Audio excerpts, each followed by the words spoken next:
नमस्कार, मैं अंकित गुप्ता। सिंप्लीफाइंग भारत के को बहुत इंटरेस्टिंग टॉपिक के साथ आज हम पेश हैं। आज हम बात करेंगे एक बहुत ही बहादुर सोल्जर से और उनकी किताब के बारे में, artilleries thunder the untold Kargil story. हम मौजूद हैं जनरल लखविंदर के साथ, जो कि एक थर्ड जनरेशन सोल्जर हैं, जिन्होंने 71 और 99 की वॉर में बहुत एक्टिवली पार्ट लिया था। और 99 में इनका रोल बहुत ही डिसाइसिव, बहुत ही इंपॉर्टेंट था, क्योंकि एक आर्टिलरी को कमांड कर रहे थे। Yes, the Bofors gun, the mighty Bofors gun. आज हम इनसे मिलेंगे, इनकी किताब के बारे में जानेंगे, हम कारगिल की बैटल के बारे में जानेंगे, किस तरीके से बोफोर्स ने इस लड़ाई पे एक डिसाइसिव और एक टर्निंग पॉइंट, जिसका आज पाकिस्तानी अकाउंट्स भी जो है एक मेंशन अपनी इस कारगिल की लड़ाई में करते हैं। आज हम जनरल साहब से बात करेंगे और पूछेंगे कि क्या क्या चैलेंजेस उस समय पे बोफोर्स को डिप्लॉय करने में आए थे, क्या क्या लेसन्स हमने इससे सीखे हैं और क्या क्या हमारे फेलियर्स थे। आज इन सब मुद्दों पे बात करने के लिए हम जनरल लखविंदर के साथ हैं।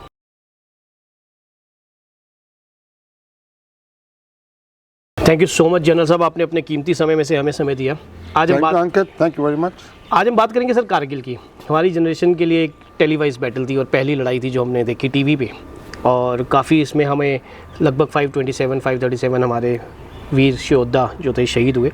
तो आज सर हम इस पर्सपेक्टिव में बात करेंगे, इसका हिस्टोरिकल बैकग्राउंड, क्या क्या फ्लॉज हमारे पास रहे, क्या हमने किस तरीके से इसमें नुकसान उठाया और हमने क्या लेसन्स इसमें सीखे। तो sir first of all my question is कि how do you assess the Kargil war? I mean, did it constitute the violation और betrayal of the Shimla agreement, and what was the Shimla agreement?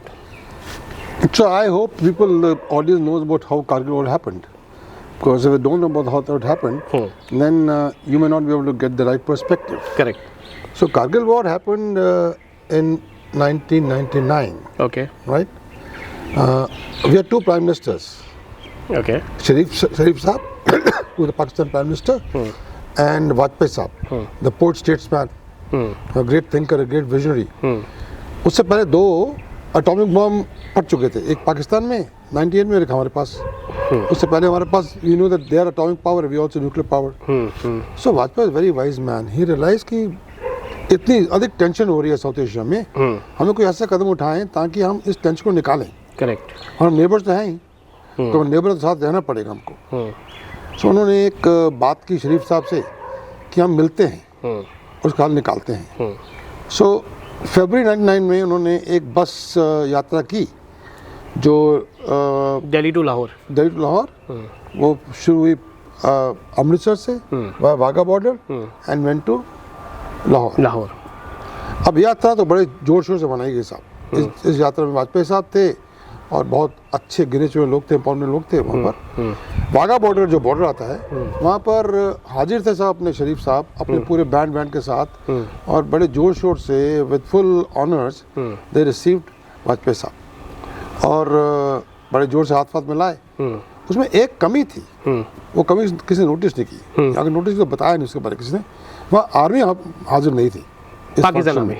Okay. Now this was not known, either not noticed or just about not looked over. You know, so we don't know what is happening. And while this was going on, this process was going on, तो पाकिस्तान के chief थे मुशर्रफ साहब, general Musharraf, he was taking Pakistan totally different direction. Okay. Vajpayee साहब तो कर रहे थे peace toward peace, as was Sharif also. But Pakistan के चीफ साहब ने एक ऐसा प्लान बनाया था कि हम कुछ लद्दाख के कुछ इलाके, जे के कुछ इलाके कैप्चर कर लें, ताकि हमारी जो लाइन ऑफ कंट्रोल है उसको हम ऑल्टर कर दें। ओके। अब ये बड़ी पुरानी हिस्ट्री है साहब, पाकिस्तान ने बहुत मार खाई हुई है, हर बार जंग हुई है, उन्होंने मार खाई है।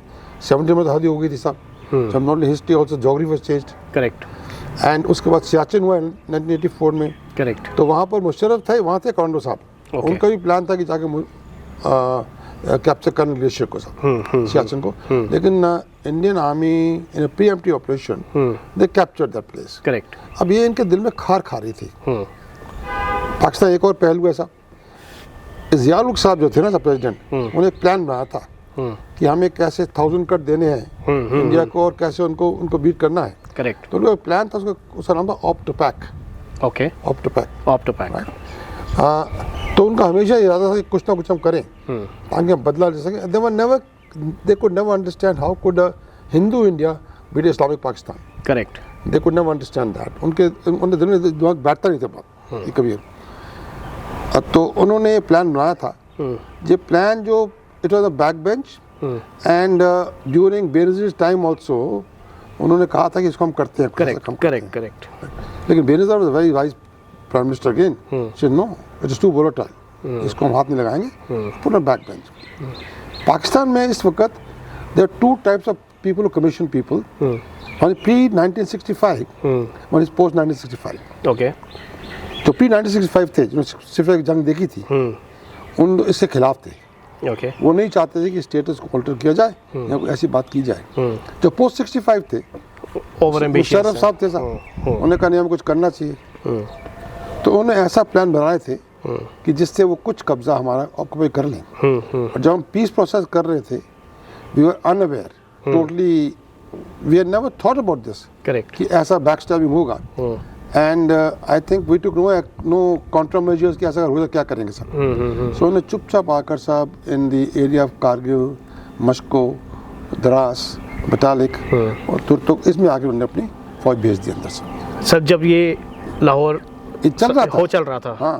क्योंकि जो कंपनी कमांडर डायरीज मिली थी उसमें 98 नवंबर या उससे भी पहले से इंट्रूजन स्टार्ट था। सब इनकी जो प्लान थी वो बड़ी पुरानी प्लान थी। इन्होंने 98 से रेकी कर रहे थे। ओके। और फरवरी महीने में एक कैप्टन अहमद हुसैन थे साहब, फ्रंटियर फोर्स के यंग मैन। ओके। वो मस्को में 3-4 दिन आगे आ चुके थे। ओके। और वहाँ पर उन्होंने अपना कैंप इस्टेब्लिश किया था मस्को में। अब सब इनकी बहादुरी देखिए, सब दाद देता हूँ सब इनको, इनकी बहादुरी की। स्वेयर विंटर्स में, अवलांच में, ब्लिजर्ड्स में, जहाँ पर आप रह नहीं सकते हैं साहब, उन्हें ऐसा काम कर दिखाया कि हम सोच नहीं सकते कि ऐसा कोई आदमी इंसान रह सकता है। It was owed to the human endurance and strength. ठीक है। और उस वक्त ये भी है कि मुशर्रफ साहब वहाँ आए थे उस काम में। 28 फरवरी को वो आगे एक रात रहे थे वहाँ पर। तो और बाकी आदमी इसकी रेकी चल रही थी साहब। तो एक दिन का प्लान तो नहीं था साहब, लेकिन इस प्लान की एक खसूसियत थी साहब। वो थी this plan is so secretive कि इसका मालूम, इसका पता किसी को नहीं था। और देन 4 लोग थे, मुशर्रफ साहब और 3 गिने हुए general, the CJS 10 commander 10 core and FCNA commander. Correct. तो उनको मालूम नहीं था साहब कि किसी को मालूम नहीं था साहब। तो इनकी जो स्ट्रेंथ थी, जो इस प्लान को सीक्रेसी थी, और इतने सीक्रेट था कि they put on back foot. India when we discovered we were on back foot. Sir Shimla agreement क्या था और ये वायलेशन कैसा था उसका? तो 1971 में जब लड़ाई हुई थी इंडिया पाकिस्तान की, तो उस वक्त वो सीज फायर लाइन थी। ओके। बाकी तो बॉर्डर्स थे, तो बॉर्डर्स तो इंटरनेशनल बॉर्डर पता है सबको कहाँ पर थे। पर इस एरिया में जहाँ मैं बात कर रहा हूँ, लद्दाख में, this was a cease fire line, उसको कन्वर्ट कर दिया लाइन ऑफ कंट्रोल में। ओके। उन्होंने कहा था कि ना आप उसको क्रॉस करो ना हम क्रॉस करेंगे। ओके। और जो भी वारदात होगी वो पीसफुली हम रिजॉल्व करेंगे। ठीक है। लेकिन they broke this rule and they broke the rule and they came across. तो सर ये हाइट्स से हम विंटर्स में विड्रॉ करते थे ट्रूप्स को अपने, एंड उन्होंने देखा कि जब हम नहीं है तो उन्होंने आके सारी हाइट्स कैप्चर कर ली, ऐसा था ये? हाँ, एक अनरिटन लॉ था साहब। पहले इसके बारे में बताऊंगा आपको कुछ मैं साहब। यहाँ की हाइट जो है साहब, ये जो लद्दाख एरिया है, it's a cold desert. Correct. जैसे राजस्थान रेगिस्तान है साहब, ठंडा। यहाँ जो हाइल्स हैं वो 9,000 11 से 18,000 फीट तक है, और बिल्कुल स्टीप हिल्स हैं और बिल्कुल नंगे हिल हैं। आप अगर ऊपर बैठ जाओ पत्थर लेकर भी तो ऊपर चढ़ना उसको आप मार सकते हो। There is no vegetation, nothing. और इतनी स्वेयर विंटर है और इतनी तेज हवा चलती है, ब्लिजर्ड्स है, कि दोनों जो एल लाइन ऑफ कंट्रोल थी, दोनों तरफ जो हाइट थी ना, पाकिस्तान अपने ट्रूप लगा रखे थे, हमने अपने ट्रूप लगा रखे थे। एक अनरिटन अंडरस्टैंडिंग थी, विंटर में not to suffer casualties, they would pull back. Okay.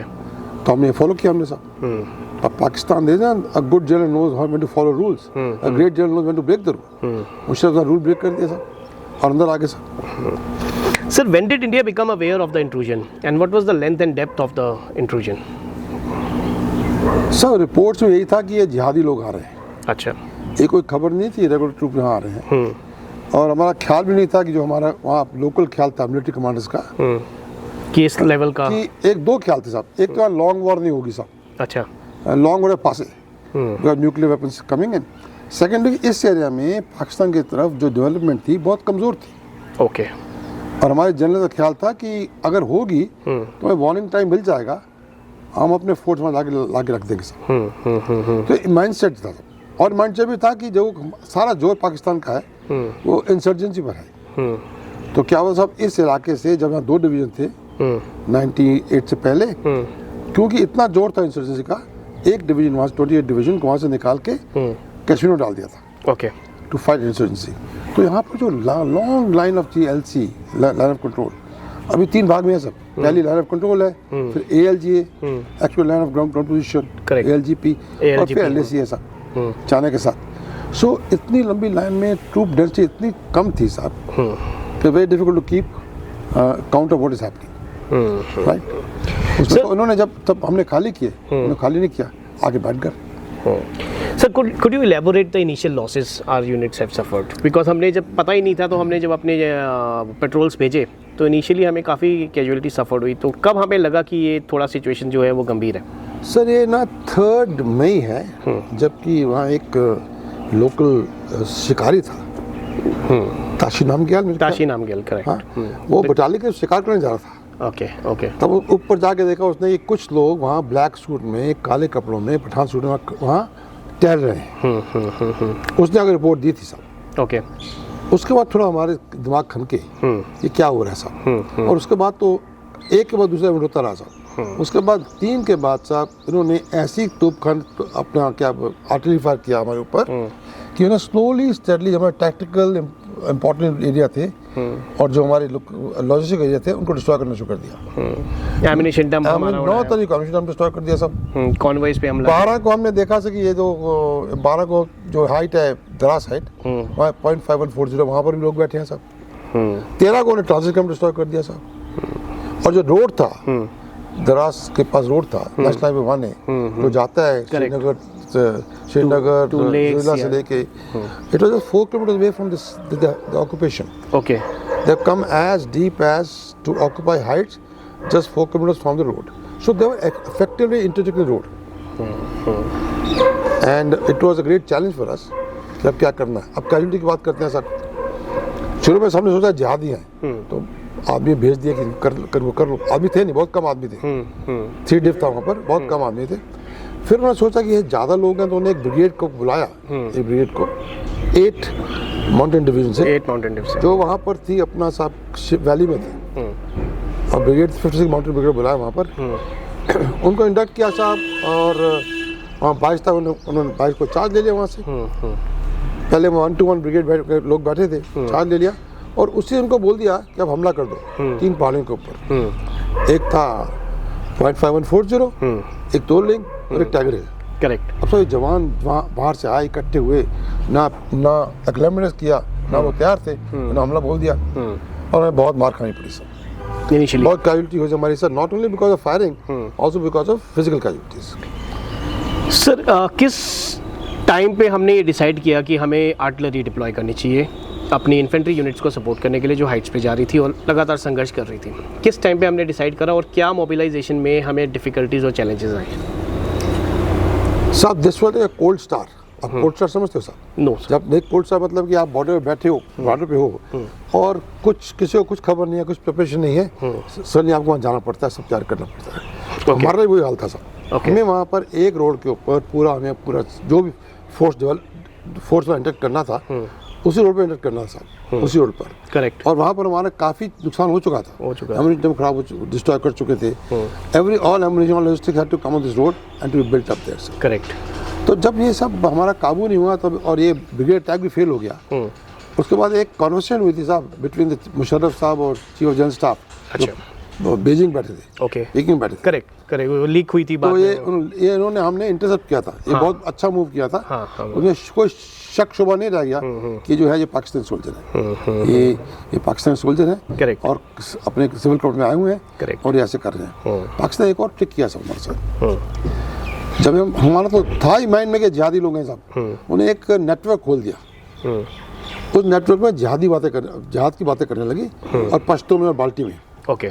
जो लोकल बात करते हैं, तो ये और उनका इरादा था हम सुने उस चीज़ को। ओके। हम सुनते रहे, हमारा बिलीफ बहुत तगड़ा हो गया, ये सिर्फ जिहादी लोग हैं साहब। तो उनका ये रूज जो था ना साहब, एक काम कर गया साहब। तो उसके बाद then of course once we knew that then Indian army is a very steady army, very combat experience army साहब। इनका मुकाबला नहीं कर सकता। इनिशियली तो ये यही कहते थे कि रेगुलर्स हैं और टेररिस्ट ऑर्गेनाइजेशन जिहादीज हैं। एक्चुअली ऑल एनएलआई एनएलआई battalion में सब दे ना, actually they came under interior Ministry of Interior in Pakistan, but they actually under command of the military people. तो सर डिप्लॉयमेंट बोफोर्स गन हमने बहुत यूज़ करी थी उसमें और बहुत डिसाइसिव रोल था बोफोर्स का। क्या डिप्लॉयमेंट के वक्त हमें चैलेंजेस आए इतनी हाइट्स पे ले जाने के लिए? क्या उससे पहले हमने कभी टेस्ट करा था? एक किस्सा बताऊं उसके बारे में साहब, आपको सुनना चाहिए कि उस वक्त मैं जब ये हो रहा था तो हम 22 मई को हम श्रीनगर में थे, तनमर्ग में था मैं, मेरी ब्रिगेड वहाँ थी।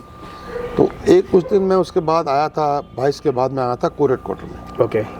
और वहाँ पर मुझे chief of staff general Sihota sahab, okay, जब Kishan Pal corps commander, chief of staff general Sihota sahab, उन्होंने मुझे बुलाया। तो कहता Lakhwinder, what are you doing, what is artillery doing, you can't do anything.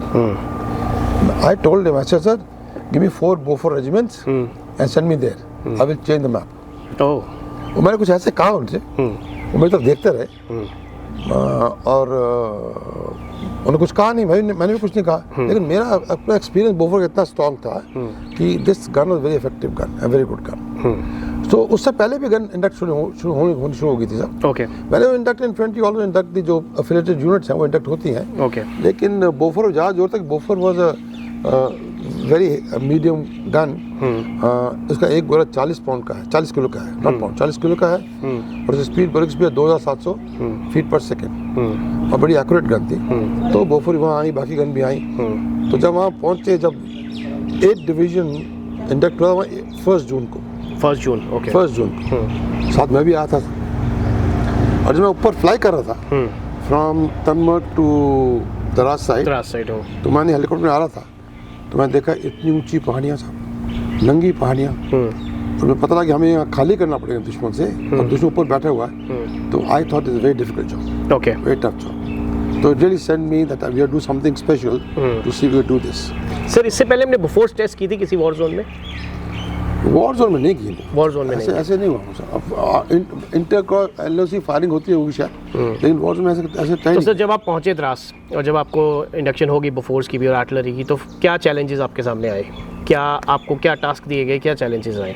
तो एक चैलेंज पहले सर बताऊँ आपको, जरूरी चैलेंज था। बाकी लॉजिस्टिक चैलेंजेस थे सर, लॉजिस्टिक चैलेंज बहुत थे साहब, क्योंकि बोफर जो टेल है टोर गन की, ये 20 मीटर 21 मीटर है साहब। करेक्ट। तो ज़ुला पास में जो जिगजैग रास्ते हैं वहाँ पर लाना बड़ा मुश्किल था सर। ओके। उनको अनुक करके तो फिर जोड़ के क्रॉस करके अपना जिगजैग पैसेज क्रॉस करके फिर ट्रक के साथ, स्केनिया के साथ मैरियप करके ऐसे लाए थे सर। तो एमुनिशन जो सारा था वो नीचे से आना था, एमुनिशन नम जो है वो बर्बाद हो चुका था, नीचे प्लेन से आना था। जैसा वहाँ पर जो ऑब्जर्वेशन थी पाकिस्तान की, they were observing us. So our movement was restricted only to nights. Okay. कि रात को ही कर सकते हो, दिन में करना मुश्किल है। करेक्ट। तभी मैंने आपसे कोल्ड स्टोरेज जिक्र किया था कि सबको वहाँ बिल्ड करना था हमको सब। ओके। हमारे पास इतना स्टॉक नहीं था कि हम एक वहाँ इतना लार्ज फोर्स लेकर उनको जाके सस्टेन कर सकें। And we inducted on 1 June 1 division size force, 8 division को दिया, उसमें 2 ब्रिगेड थे, उनको था, और जनरलपुरी साहब थे इनके साथ, जनरलपुरी साहब थे। तो मुश्किलें ऐसी आती नहीं साहब। एक और मुश्किल थी, बहुत मुश्किल साहब। अब जितने भी गन एरियाज थे साहब, वो एक नाला है, नदी, उसके साथ साथ थे साहब, जितने भी छोटे बहुत खुले पैच थे। और इन पैच पर सबकी नज़र थी कि खुली जगह मिले हम डिप्लॉय करें, और गन्स को भी करनी थी। तो हमें बड़ा मुश्किल हुआ था शुरू में कि गन कहाँ डिप्लॉय करें। लेकिन गनर्स आर गनर्स साहब, they found places, they made routes, they made gun areas, and they moved there. So और ये ऐसी बात चलती रही। और एक किस्सा जो मैं कहना चाहता था, जब अमर औल साहब ने, जो 26 ब्रिगेड के कमांडर थे, 56 ब्रिगेड के कमांडर थे, जब उनका 3 ब्रिगेड का बटालियन हमले फेल हो गए, एक बटालियन थी वहाँ 18 ग्रेनेडियर्स, ओके, 18 ग्रेनेडियर्स। तो वो तोरलिंग पर जा रहे थे। तोरलिंग जो है सबसे नज़दीक थी साहब रोड के पास। तो वो ज़्यादा सक्सेस नहीं पा सके, लेकिन वो थोड़ा सा जो ना फुट होल्ड इस्टेब्लिश कर लिया उसके नीचे। अच्छा। This happened on 22nd of this thing. And then the battalion got not happy with it. बाकी तो जो 2 battalion थी पुल 1 Naga and 8 Sikh on Tiger Hill and Point 540 उनको पुल बैक कर लिया था. So इसमें इनको लगा कि हमें कुछ करना चाहिए. He kept moving forward, slowly inching forward. यहाँ तक कि एक समय आ गया जब वो दुश्मन से 200-250 गज पे थे. ओके.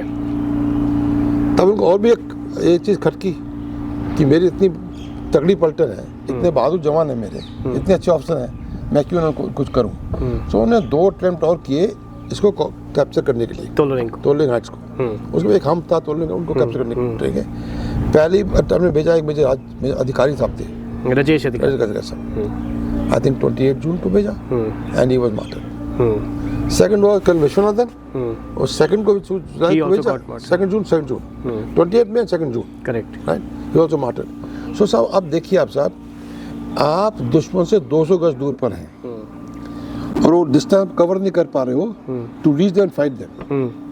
तुम्हारा दिमाग खनक रहा था कि हम तो नीचे बेस में बैठे हैं बाकी जा तो वहाँ से 5-6 हज़ार फुट चढ़ के उन्हें कैसे हमला करेंगे. This was cause a major concern कि दुश्मन तो हिलने नहीं देगा आपको. सब आपको याद है 1837 में एक लड़ाई हुई थी सब, क्रीमिया वॉर, जहाँ पर कि ब्रिटिश सोल्जर्स ने रशियन पर हमला किया था. ओके. और 600 जवान मर गए थे साहब.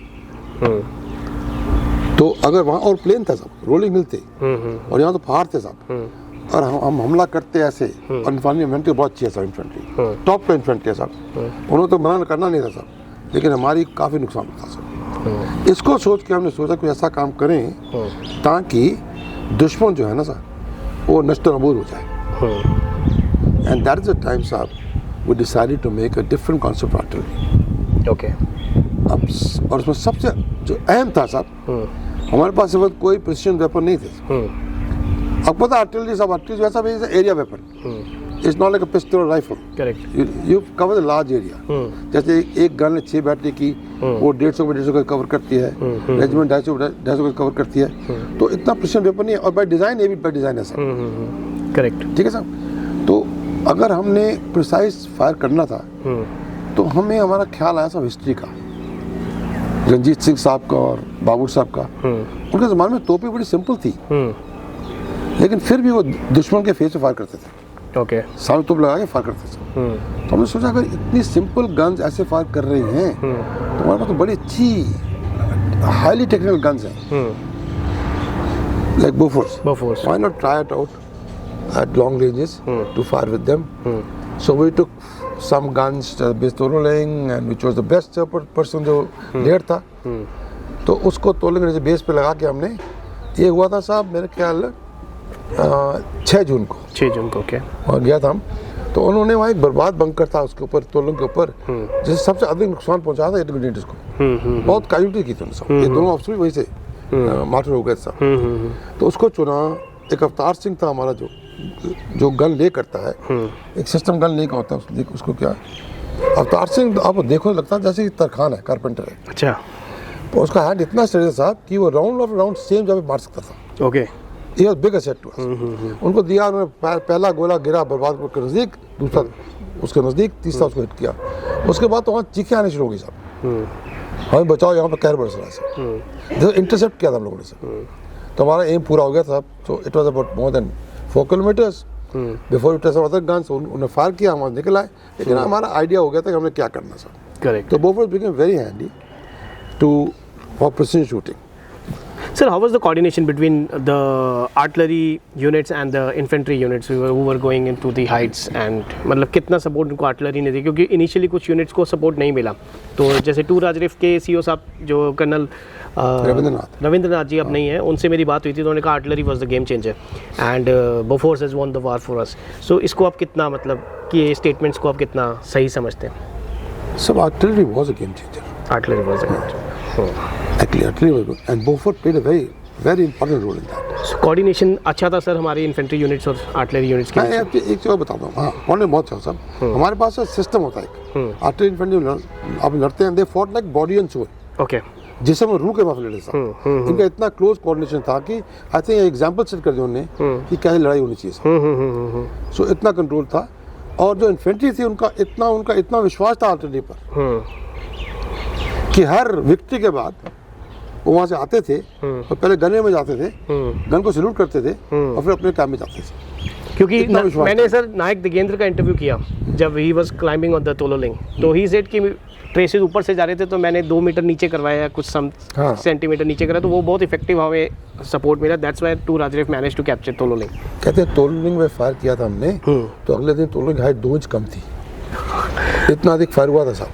वहाँ पर बादल गरज रहे थे साहब। और सर मैंने कुछ इंडियन और पाकिस्तानी आर्मी अकाउंट्स भी पढ़े तो कहते हैं ऐसी दिवाली हमने आज से पहले कभी नहीं देखी। उनका सर्वनाश था साहब, उनका सर्वनाश था। वो तो बिल्कुल इतना घबराते थे कि आर्टिलरी फायर कर रहा है साहब, कि everywhere artillery fire the same way at Tololing साहब। सर आपकी ड्यूरिंग द वॉर कोई ऐसी टेंस मोमेंट या इमोशनल मोमेंट कुछ ऐसा जो आपको आज भी याद हो? आज ज़्यादा है आपको फेस करके।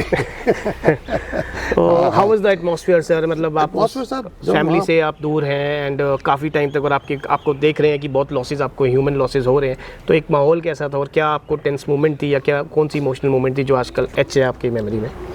जब आप पहुँचे साहब तो हमारा मोरल बहुत लो था साहब। ओके, इंडियन आर्मी मोरल बहुत लो था साहब। हमने अभी तक लॉस ही लॉस सुना था साहब। हर रोज नई खबर आती, यहाँ पे आप दुश्मन पहुंच गया, ये बर्बाद हो गया, हमें नुकसान हो गया। तो हमारा मोरल इतना लो था कि हमें कुछ करना था ताकि हम उस मुल्क बदली कर सकें। We wanted one victory, one victory change the game. So उस वक्त तब आई थिंक जनपुरी मेड वेरी राइट डिसीजन। उन्होंने सोचा कि सबसे पहले हम जो सबसे नज़दीक पहाड़ी है उस पर कब्जा करते हैं। लेकिन मिलिट्री टीचिंग के खिलाफ है साहब। मिलिट्री में कहा गया अगर आपकी एक फेलियर होता है उसको don't reinforce it, try something else. But despite that Janpuri took on to this and decided to attack Tololing Heights on 12th of June. Okay. And I think and when 13th morning Tololing in our hands. We had won the heights. सबके चेहरे बदली हो गए साहब। जो higher military command थे अभी तक दे वर नॉट श्योर क्या करना हमको, उनको फिक्र था एक, लेकिन उनको अब हौसला बढ़ गया कि हम कुछ कर सकते हैं साहब। और वहाँ पर साहब इतनी ज़्यादा फायरिंग हुई थी आर्टिलरी की। अटैक ऑपरेशन में हमेशा जो अटैक करता है उसकी कैलोरी ज़्यादा होती है। रेशो 1:6 माना जाता है, 1:12 माना जाता है कि अगर दुश्मन का एक आदमी खत्म हो हमारे 6 से 12 लोग हो सकते। लेकिन तोलोलिंग जब वहाँ पहुँचे अगले दिन वहाँ पर साहब हमारी कैलोरी 10 और दूसरी की 22। So the whole thing had changed. Tololing इसलिए भी इम्पोर्टेंट है सर क्योंकि हमारा हाईवे जो था वो तोलोलिंग से वो पाकिस्तानी जो थे उस पे अटैक कर रहे थे। तोलोलिंग की हाइट्स कैप्चर चुकी थी। 4 किलोमीटर था ना साहब हाईवे से, तो उनकी मशीन गन, उनकी आर्टिलरी वो सब फायर करती थी। बाकी हाइट्स भी थी आर्टिलरी फायर कर सकती थी, but Tololing closest to the road access. Sir जैसे ये अब आपने आर्टिलरी वहाँ कमांड की थी, तो क्या लीडरशिप लेसन्स आप सोचते हैं यंग ऑफिसर्स के लिए इस वॉर से निकल के आते हैं, इस टेंस मोमेंट से निकल के आते हैं? सब एक और बात बताऊंगा आपसे, इससे पहले बता अभी टेल यू कि कॉन्सेप्ट क्या था कि आप समझो सब क्या। आर्टिलरी कॉन्सेप्ट था सी हम 100 गन एक जगह पे फायर करेंगे, 100 गन, और कुछ गन डायरेक्ट फायर रोड पे करेंगे बोफोर्स। ओके, ठीक है साहब। और ये 100 गन जब फायर करती हैं तो ये एक रूल है साहब, जब 600 गज के पास पहुंचे गन के पास तो आर्टिलरी फायर बंद कर देती है साहब, नहीं करती फायर साहब। जो लास्ट 600 गज है, 500 गज है, वो इन्फेंट्री को अपने आप ही कवर करना पड़ता है। हम 200 गज तो कवर नहीं कर पाए साहब तोलोलिंग में। 2 ऑफिसर शहीद हो गए, कई जवान शहीद हो गए साहब। तो ये कैसे करते साहब? इस वक्त साहब डायरेक्ट फायरिंग बोफोर्स ने बड़ा अहम रोल प्ले किया साहब।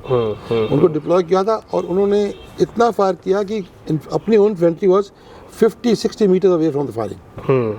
तो उन्होंने बहुत ज़्यादा अपने जो हौसले बुलंद किए वो नुकसान पहुंचाया सब। तो जब 100 गन फायर करती थी उस बार, तो 100 गन का एक टाइम में जो गोले गिरते थे उसका जो वजन था ना सब गोलों का 3000 kg था।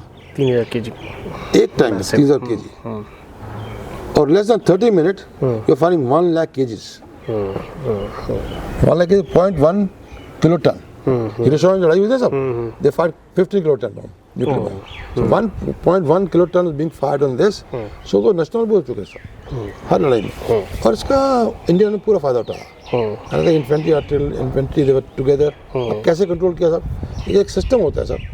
हर कंपनी के साथ जो लीड करती है उसके साथ एक एफओ होता है, फॉरवर्ड ऑब्जर्वेशन ऑफिसर। ठीक है सर, वो इमीडिएट बैटल कंट्रोल करता है। उसके पीछे बैटरी कमांडर होता है जो बड़ी बैटल को कंट्रोल करता है। ओके। और हमने एक और काम किया सर, हम लोग सीओस थे, उनको एंकर हब बना दिया। एंकर हब, एंकर हब बोलते हैं हम, एंकर हब बोलते हैं। अब ऐसी जगह पहुँचाया जहाँ पर तो उनका वो जो लाइव वो देख सकते थे और कम्युनिकेशन था उनका फॉर्म के साथ। जो चीज़ ये नहीं कर पाए थे सीओ जो अपना battery commanders and FOs, the CEOs play a very major role.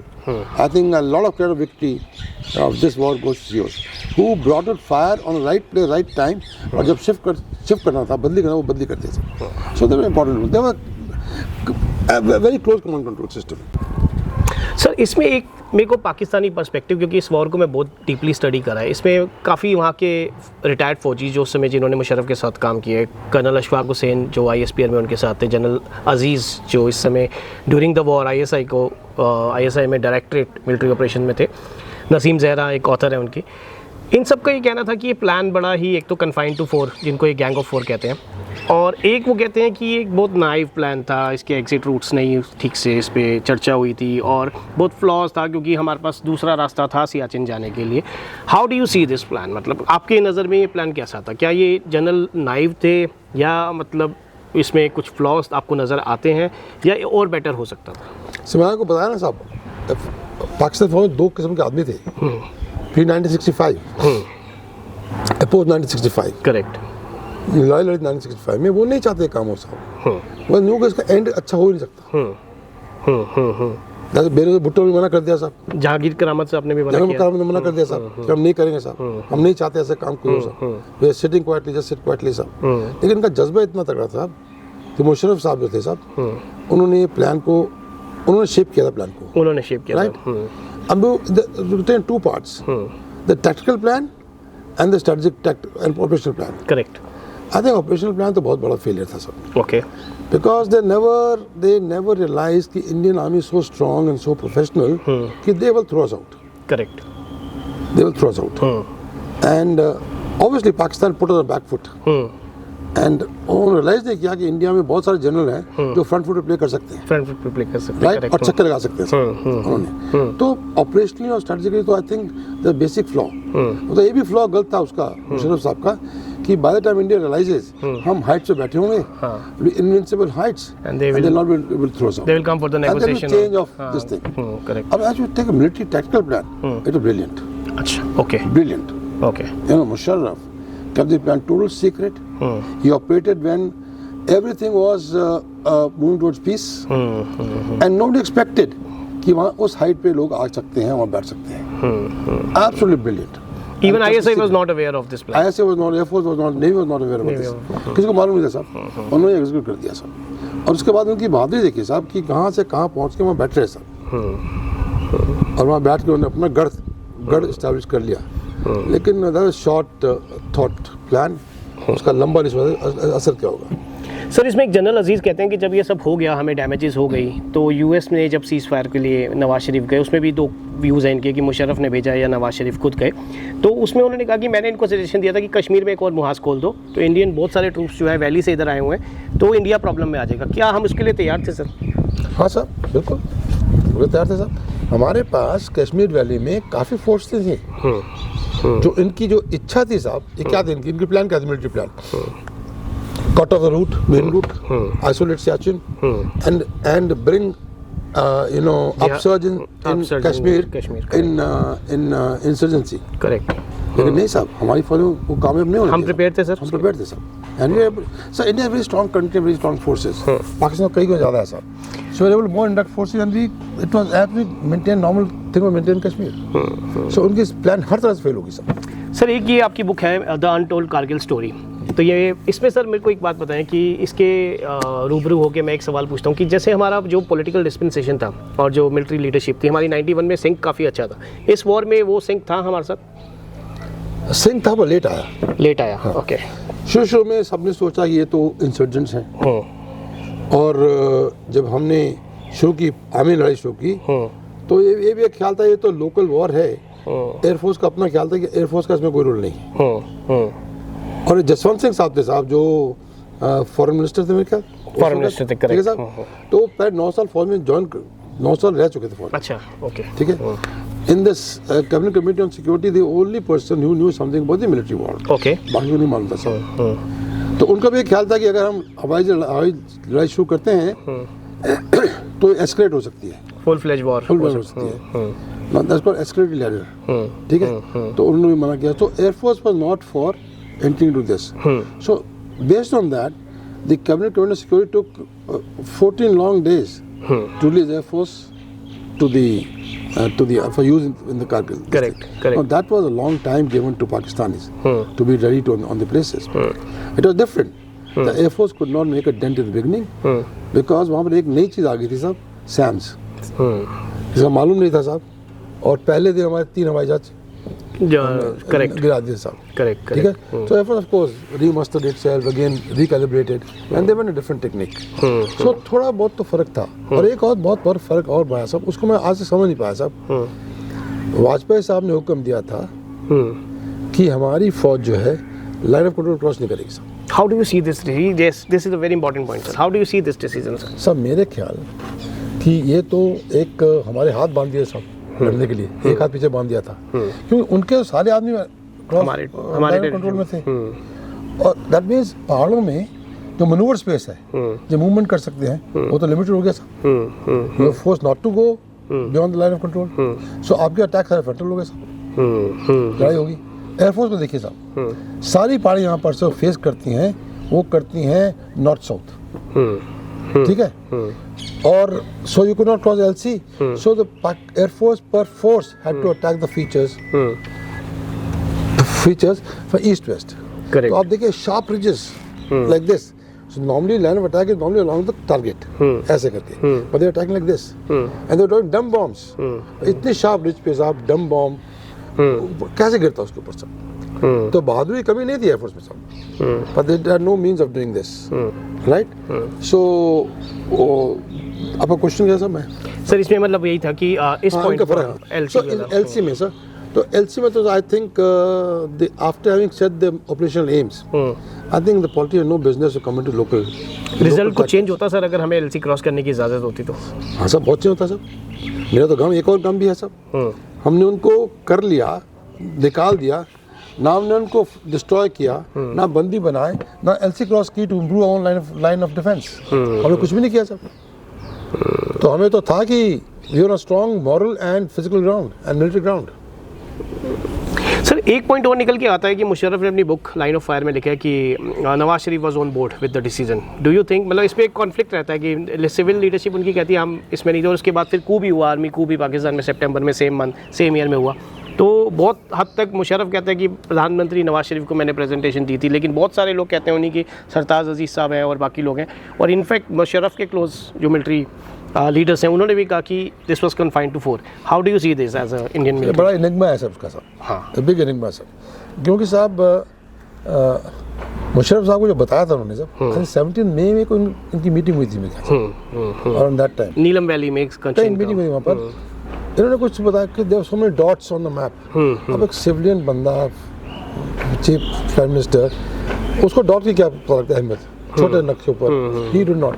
So I think उन्होंने, to my mind what I read both in Rajiv Dogra's book, right, and also in Naseem Zera's book. I've read the book twice, Naseem Zera's book. वो तो बोलते हैं इनको मालूम नहीं था, हमें पता लगा हिंदुस्तान के ऊपर हमने कर दिया है through Hindustan media, we had no idea. So there is the truth is somewhere in between. क्योंकि नवाज शरीफ साहब के जो कैबिनेट थी उसमें 2 मिलिट्री मैन थे, जनरल इफ्तिकार और एक जनरल माजिद मलिक। तो जब वो प्रेजेंटेशन दी जा रही थी वहाँ LC मैप से हटा दी थी, तो उन्होंने कहा वी आर बहुत जल्दी आपको कश्मीर जो है, सर हमें कश्मीर का हमें करना है, और आप फक्रे कश्मीर बोले जाएंगे, ठीक है। तो बड़ा वो खुश हो गया, वो थोड़ा सा और उसने ये भी कहा था मीटिंग में, सब उसने कहा था आप ये आपने कैप्चर कर लिया है, आप यहाँ से पीछे मत हटना, very embarrassing. The Prime Minister said so.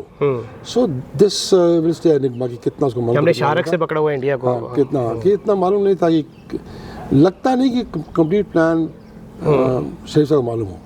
He knew he was supporting the jihad, supporting the jihad, or we can have a meaningful dialogue on Kashmir. So something can some happen, so you know. localized operation is going on. So that is the plan of this type, Musharraf, कि हम वहाँ बैठ जाएं, वो उसको काट दें, सियासत को काट दें, इंसर्जी कर दें, and उनके एरिया में बैठ जाए तो they will have some sort of understanding कुछ करते हैं हम इसके बारे में। सर जो क्वालिटी ऑफ जनरल है इंडियन आर्मी के और वहाँ के, हमने कई वॉर हमने देखी। 65 में मैं एक बुक पढ़ रहा था तो उसमें कहा कि जनरल अयूब खान और भुट्टो ने somehow we convinced ourselves that India will not attack the IB and we did the same. तो इतने नाइव ये कैसे? 71 में आप देख लीजिए जिस तरीके से जनरल जैकब ने नियाजी का सरेंडर कराया with just very minimal handful of soldiers. तो ये सब ब्रिटिश इंडियन आर्मी से निकले हुए हैं और इतने सर फ्लॉज, मतलब इसको आप कैसे रीड करते हैं? हमारी ट्रेनिंग ऐसी है, हमारा अभी हम जनेवा कन्वेंशन की भी बात करें तो इन्होंने हमारे बहुत सोल्जर्स के साथ ब्रुटैलिटी की थी, जबकि हमने इनको बिल्कुल ऑनर के साथ हमने इनको बरी भी किया है वहाँ पे। So how do you see अपने साथ कैसा इन्होंने अपने refuse to accept the soldiers? Correct, which was one of the reason they lost. बस सोल्जर पाकिस्तान सोल्जर के मन में ये था कि हमारे देश हमें कबूल नहीं कर रहा है, राइट? तो how do you see that, what is the reason of the difference sir? जब दोनों ही ब्रिटिश इंडियन आर्मी से निकले हैं, जो हुआ ना साहब इसमें कारगिल में, इसमें 2-4 रीजन थे सर। एक तो माइंडसेट था सर, माइंडसेट इतना स्ट्रांग था कि लड़ाई तो होगी यहाँ पर, और that's why I told you हमने डिवीजन पुल कर लिया था वहाँ पर, फौज बहुत कम हो गई थी वहाँ पर। दूसरा ये था कि उनका साइड है वो अंडर डेवलप्ड है, जब तक फौज लाएंगे हमें पता लग जाएगा, हम कुछ कर पाएंगे। So our general sir mindset now which is not a good thing in army. You can't have mindset, जो कल हुआ था आज नहीं होगा साहब, जो आज होगा कल नहीं होगा। आपको मालूम है साहब कि how the character of war changes. अब सुदूर में देखा भी क्या हुआ sir, air force did the job, correct, but Kargil they could not do the work. To my mind, they were not inclusive in Kargil. They were very brave. Correct. Not only the Indian Air Force, Afghanistan में US Air Force ने similar लड़ाई की थी। Correct. Cover mountain में, वहाँ भी वो कुछ नहीं कर पाए। US Air Force, and technically so advanced. They had U Cobras and they had all the advanced helicopters and the precision munitions. But they could not. Then they had to. They learned. They said that also right. We learned from Kargil, carried artillery to fire on the mountains, and that's how you evict these people. So हर लड़ाई हर train का अलग अलग तरीका होता है सब। तो अभी जो है सब चेंजिंग कैरेक्टर ऑफ वॉर जो है ना सब, ये general should know, they prepared for it. Sir we are moving towards the end of the show now. तो सर इसमें जैसे एयरफोर्स की भी बात हुई और हमें 14 दिन आपने बताया हमें लग गए एक मिलिट्री एंड पॉलिटिकल लीडरशिप को सिंक करने में। तो सर जो इसके बाद एक सुब्रमण्यम कमेटी रिपोर्ट बनी थी, उसकी कुछ एक जो रिकमेंडेशंस भी आई थी कि सीओस की हाइट थोड़ी सी एज थोड़ा सा कम होना चाहिए एंड सीडीएस का एक फॉर्मेशन होना चाहिए और बहुत सारी चीज़ें। तो सर कितना हद तक हम वो कर पाए हैं इम्प्लीमेंटेशन, और क्या आप देखते हैं लेसन हमने सीखे हैं या नहीं सीखे? काफ़ी लेसन सीखे हैं साहब, काफ़ी से हुई भी है साहब। जैसे एज ऑफ सीओस यंगर हो गया साहब। Okay, you need young army. Correct, ठीक है, यू नीड यंग हो गया साहब। COs quite fit these days, right? तो ये सीडीएस बन गया साहब। लेकिन एक चीज़ जो मेरे अपने जो कमेटी में नहीं है, और मैंने इस किताब में लिखा है। अच्छा, ओके। मैंने लिखा है कि जो डिफेंस मिनिस्टर है साहब, आजकल इतनी टेक्नोलॉजी बढ़ गई है, एआई बढ़ गई है, राइट? इतनी वेपन सिस्टम आ गए हैं बियॉन्ड द विजुअल रेंज।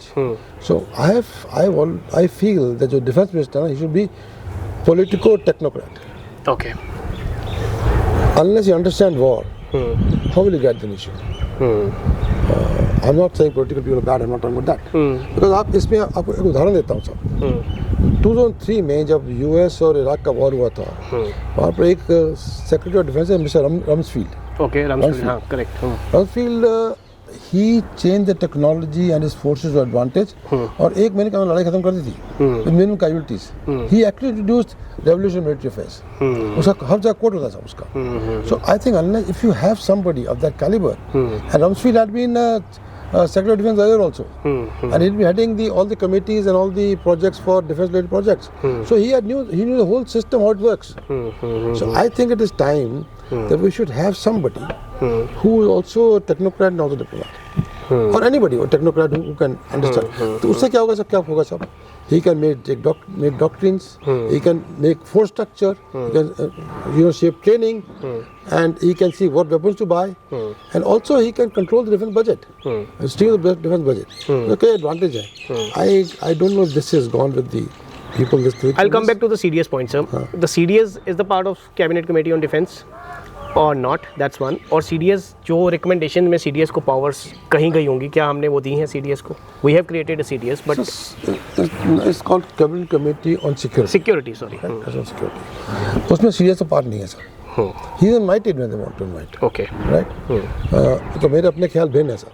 मैं चाहता हूँ वहाँ पर प्राइम मिनिस्टर साहब, home minister, defence minister, NSA, foreign minister, और फाइनेंस मिनिस्टर, ये परमानेंट मेंबर्स हैं।